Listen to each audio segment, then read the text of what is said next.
சிறுகதை கைதியின் பிரார்த்தனை. இந்த கைதியின் பிரார்த்தனை சிறுகதையை எழுதினது யார் அப்படின்னா கல்கி அப்படிங்கிறவர் எழுதியிருக்காரு. இந்த கதையில் கைலாசம் உமா அப்படிங்கிறவங்க தான் முதன்மை பாத்திரம். கைலாசத்துக்கும் உமாவுக்கும் திருமண நிகழ்ச்சி நிச்சயிக்கப்படுது. அப்போ திருமணத்துக்கு முந்தைய நாள் மாப்பிள்ளை ஊர்வலம் நடக்கிறதுக்கு ஏற்பாடு பண்ணுறாங்க.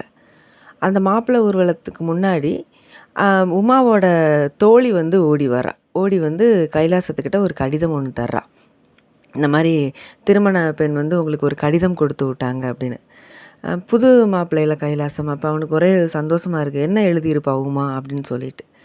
அதில் பார்த்தா அந்த கடிதத்தில் எனக்கு வேறு ஒருத்தரை தான் ரொம்ப பிடிச்சிருக்குது, எனக்கு இந்த திருமணத்தில் இஷ்டம் இல்லை அப்படின்னு சொல்லிட்டு உமா எழுதியிருக்கிற மாதிரி அந்த இதில் கடிதத்தில் இருக்கும். அதை படித்ததுமே கைலாசத்துக்கு மனசு ரொம்ப கஷ்டமாக இருக்கும்.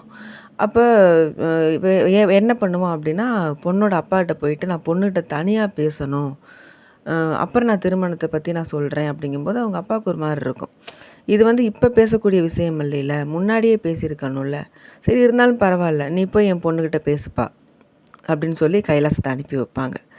அப்போ கைலாசமும் உமாவும் தனிமையில் இருப்பாங்க. அப்போ கைலாசம் கேட்பான், அந்த கடிதத்தை காமிச்சு, இந்த கடிதம் நீ எழுதுனதா அப்படின்னு சொல்லிட்டு உமாட்ட கேட்கும்போது உமாவும் ஆமாம் அப்படின்னு சொல்லி தலையாட்டுவா.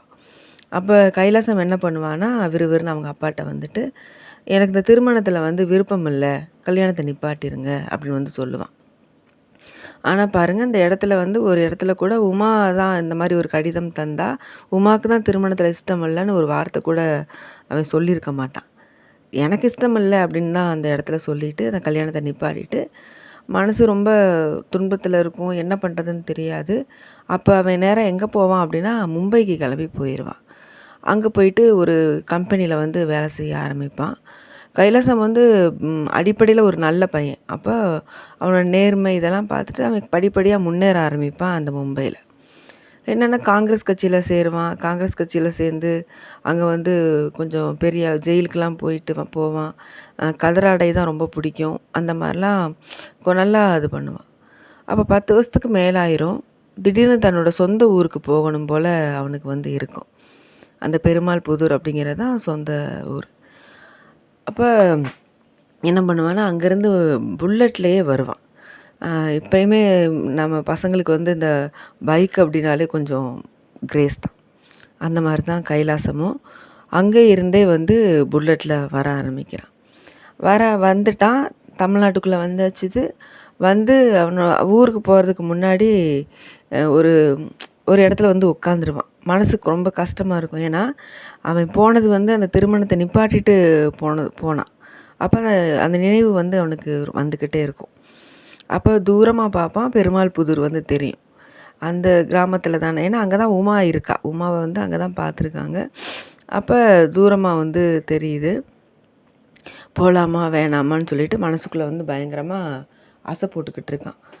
என்ன பண்ணுறதுன்னு தெரியல. அப்போ திடீர்னு அவனோட பின்மண்டையில் யாரோ அடிக்கிற மாதிரி ஒரு ஒரு உணர்வாகும். என்னடான்னு பார்த்தா பின்னாடி ஒருத்தன் மருதமுத்து அப்படின்னு சொல்லிட்டு அவனோட கழுத்தை பிடிச்சி திருகி மேலே ஏறி உட்காந்து அந்த மாதிரிலாம் பண்ணுவான். உடனே கைலாசம் திமிரிக்கிட்டு இருப்பான். திடீர்னு போலீஸோட சத்தம் வரும்.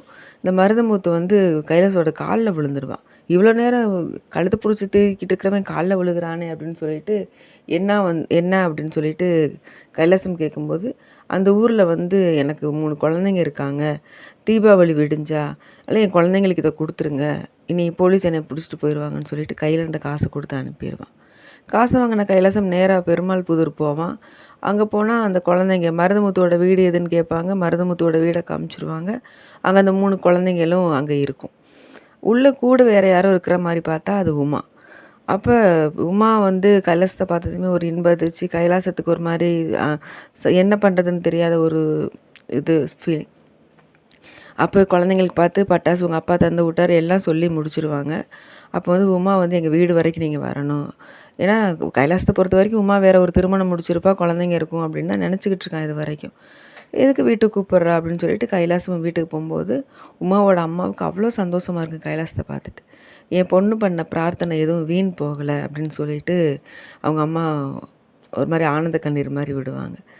அதுக்கப்புறம் தான் தெரியும் உமா வந்து அந்த கடிதத்தில உமா கடிதம் கொடுத்தது உண்மை. ஆனா, உமா வந்து கடிதத்தில அப்படி எதுவும் எழுதியிருக்க மாட்டா. "நீங்க வந்து கதர் ஆடை அணியாதீங்க.